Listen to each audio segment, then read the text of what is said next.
డబ్బు, అనారోగ్యం, ఉద్యోగం, వ్యాపారం, అప్పులతో బాధపడుతున్నారా? మీకోసమే లాంచ్ యువర్ ఫ్యూచర్ ప్రోగ్రామ్. నమస్తే, welcome back to Suman TV. ప్రస్తుతం మనతో పాటు ఉన్నారు సీనియర్ పోలీస్ ఆఫీసర్ రెడ్డన్న గారు. నమస్తే సార్. నమస్కారం అండి. సార్, ఈ ఎయిర్ ఇండియా బోయింగ్ విమానం ఈ 11A సీట్ ఏదైతే ఉందో దీని గురించి ఇప్పుడు అందరు మాట్లాడుకుంటున్నారు. ఎందుకు అంటే విశ్వాస్ కుమార్ బయటపడ్డాడు. 242 మందిలో నుంచి ఈయన ఒక్కడే బయటకు వచ్చాడు. అది కూడా 11A సీట్ దగ్గర కూర్చున్నాడు కాబట్టి, అది ఎమర్జెన్సీ డోర్కి దగ్గరలో ఉంది కాబట్టే బ్రతికాడని చెప్పేసి ట్రోల్స్ చేస్తున్నారు. నిజంగానే 11A దగ్గర ఎమర్జెన్సీ డోర్ దగ్గర కూర్చోవడం వల్ల ఆయన బతికాడా? అంటే అన్ని విమానాల్లోనే ఇలానే ఉంటుందా అంటే ఒకసారి సార్, అంటే నిజమేనా ఇది అందరూ అనుకునేది? ఇప్పుడు ఎమర్జెన్సీ డోర్లో అన్నిట్లో 11Aలోనే ఉండదండి. విమానం చిన్నదైతే 2 ఉంటాయి, పెద్దదైతే 4 ఉంటాయి, ఇంకా పెద్దదైతే 6 కూడా ఉంటాయి. సో ఎమర్జెన్సీ డోర్లు జనరల్గా ముందర 2 వెనకాల 2 ఉంటాయి. అక్కడ స్పేస్ ఎక్కువ ఉంటుంది. చాలామంది అక్కడ అడిగి రిక్వెస్ట్ చేసి కూర్చోడానికి కారణం ఏమంటే కాళ్ళు చాచుకోవచ్చు, లీన్గా బాగా పెట్టుకోవచ్చు, రిలాక్స్గా ఉండొచ్చు అనే ఉద్దేశంతో ఎక్కడైతే ఎమర్జెన్సీ డోర్స్ ఉన్నాయో అందరూ ముందు ఎయిర్ క్రాఫ్ట్లో బుక్ చేసుకునేటప్పుడు కూడా లాంగ్ జర్నీ అయితే, ఇప్పుడు మనం ఇక్కడ నుంచి లండన్ అంటే 9 గంటలు, యుఎస్ అంటే 12 గంటల తర్వాత కానీ మీకు బ్రేక్ ఉండదు. ఇప్పుడైతే సింగిల్ ఫ్లైట్స్ ఉన్నాయి. మనం ఎప్పుడైనా చేసుకునేటప్పుడు ఈ సీటు 11A ఉండొచ్చు, 16A కూడా ఉండొచ్చు. ఎయిర్ క్రాఫ్ట్ బట్టి ఉంటుంది. ఎయిర్ క్రాఫ్ట్ సైజుని బట్టి ఎమర్జెన్సీ డోర్లు మారుతూ ఉంటాయి. ఒక్కొక్క కంపెనీ, ఇప్పుడు బోయింగ్ ఒక రకంగా ఉంటుంది, మిత్సుబిషి ఇప్పుడు జపాన్లో తయారయ్యే మిత్సుబిషికి మధ్యలో ఉంటాయి. పెద్ద ఎయిర్ క్రాఫ్ట్ అయితే 6 ఉంటాయి. కాబట్టి ఒక్కొక్క ఎయిర్ క్రాఫ్ట్ బోయింగ్లో ఒక రకంగా ఉంటాయి, అదేవిధంగా ఎయిర్ బస్లో ఒక రకంగా ఉంటాయి, మిత్సుబిషిలో ఒక రకంగా ఉంటాయి. ఈ విధంగా ఒక్కొక్క కంపెనీ దగ్గర 200 కంపెనీల దాకా ఉన్నాయి ఎయిర్ క్రాఫ్ట్ కంపెనీ, చిన్న పెద్ద ఇవన్నీ కలుపుకుంటే ప్రపంచంలో. సో ముఖ్యంగా తయారు చేసేది యుఎస్ బేస్డ్ కంపెనీ, జపాన్ ఉన్నాయి. ఆ విధంగా కొన్ని కంపెనీలు ఇండియాలో కూడా హెచ్ఏఎల్ తయారు చేస్తుంది ఎయిర్ క్రాఫ్ట్స్. మనం జెట్ ఫ్లైట్స్ కూడా తయారు చేసుకుంటాం.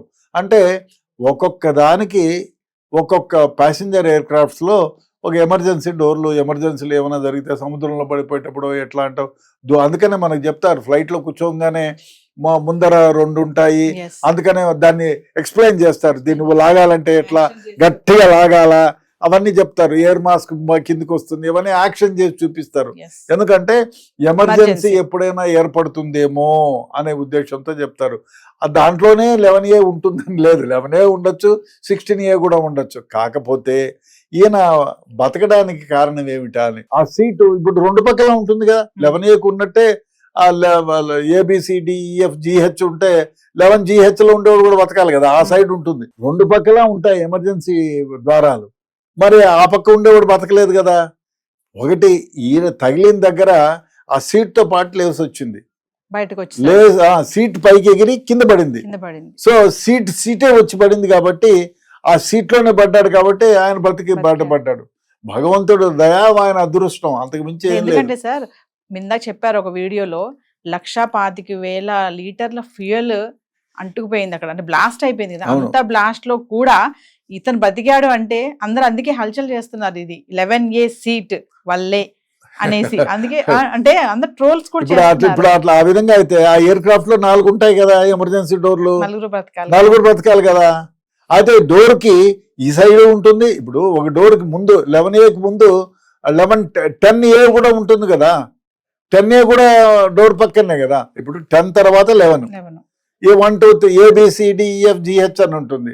11 తర్వాత 11D. ఒకవేళ 6 సీట్లు ఉంటే ఈ 11F బతకాలి కదా, ఆ పక్క ఎమర్జెన్సీ డోరే కదా. ఇదేమంటే ఎయిర్ క్రాఫ్ట్ అక్కడికి బ్రేక్ అయింది. ఆ బ్రేక్ అయితే ఆ సీట్ బయటపడింది. ఆ సీట్తో పాటు ఈయన బయటపడ్డాడు. బయటపడినప్పుడు ఎక్కడైనా ఆ కాలే ప్రదేశంలో దూరంగా పడ్డాడు కాబట్టి బ్రతికి బయటపడ్డాడు. లేకపోతే ఆ ఫ్యూయల్ అంటుకునే దగ్గర పడి ఉంటే ఆయన చనిపోయేవాడే. అదృష్టం, ఆయన ఇంకా బ్రతకాలని భగవంతుడు రాశారు. ఆయన మహా అదృష్టవంతుడు, ఏదో మృత్యుంజయుడు ఆయన. అంతేగాని 11Aలో కూర్చున్న ప్రతి ఎయిర్ క్రాఫ్ట్ లో వాళ్ళు బతుకుతారని కాదు. అదృష్టం అంతే. అది కాదు, ఇంకో విషయం, ఎయిర్ క్రాఫ్ట్ లో కూర్చున్న వాళ్ళు అంటే అది సబటైజ్ అయిందో లేకపోతే ద ఎయిర్ క్రాఫ్ట్ చెడిపోయినందువల్ల లేకపోతే మిస్ హ్యాండిలింగ్ వల్ల ఏదో లేదు. కొందరు అంటున్నారు ప్రిపేర్ కాకుండానే ఎయిర్ క్రాఫ్ట్ ను, ఎందుకు ఎట్లా ఆ మాట అనడానికి కష్టం. ఎందుకంటే 8,000 గంటలకు పైగా ఆయన తోలిన, అంటే ఇంటర్నేషనల్ ఫ్లైట్లని తోలినటువంటి కెప్టెన్, అంత అంత ఇది ఆయనకు అంత అనుభవం ఉన్న కెప్టెన్ అంత ఫులిష్ గా ప్రిపేర్ కాకుండానే టేక్ ఆఫ్ ఎందుకు చేస్తాడు? చేయడు కదా.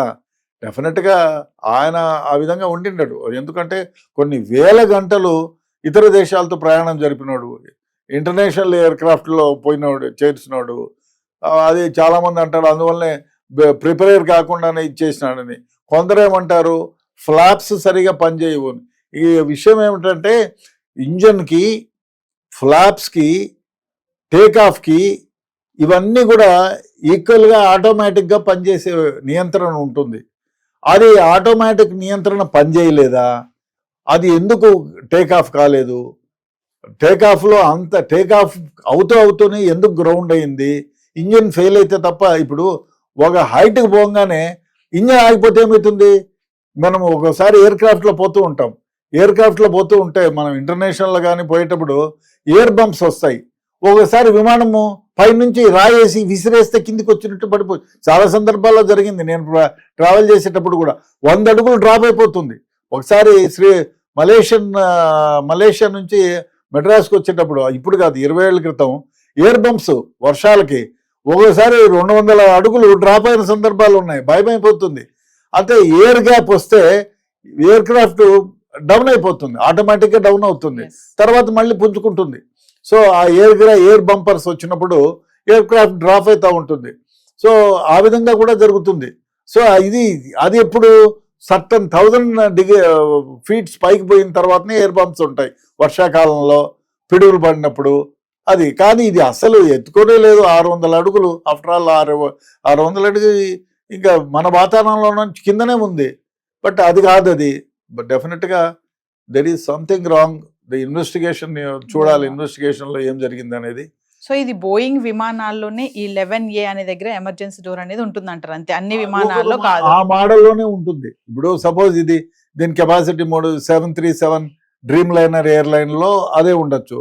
వేరే మోడల్ అయితే 16 లో ఉంటుంది, వేరే మోడల్లో ఉంటే 9 లో ఉండొచ్చు, చెప్పలేం. సో అందరు ఏమంటున్నారంటే సార్ ఈ 11A దగ్గర కూర్చుంటే ఏ ప్రమాదం జరగదు, సో అది వెతుక్కుని అక్కడ కూర్చోవాలి అంటే మనం ఖర్చు వేస్తాం చూడు సార్, అలా అని వైరల్ అవుతుంది. సరే, విమానంలో ఉండేవాళ్ళు చనిపోయినారు అంటే 11లో, ఇక్కడ ఇంట్లో కూర్చొని ఉండేవాళ్ళు చనిపోయినారు కదా, దాన్ని ఏం చెప్తాం? అంటే ఒకటి డెస్టినీ అనేది అనుకోవాలి.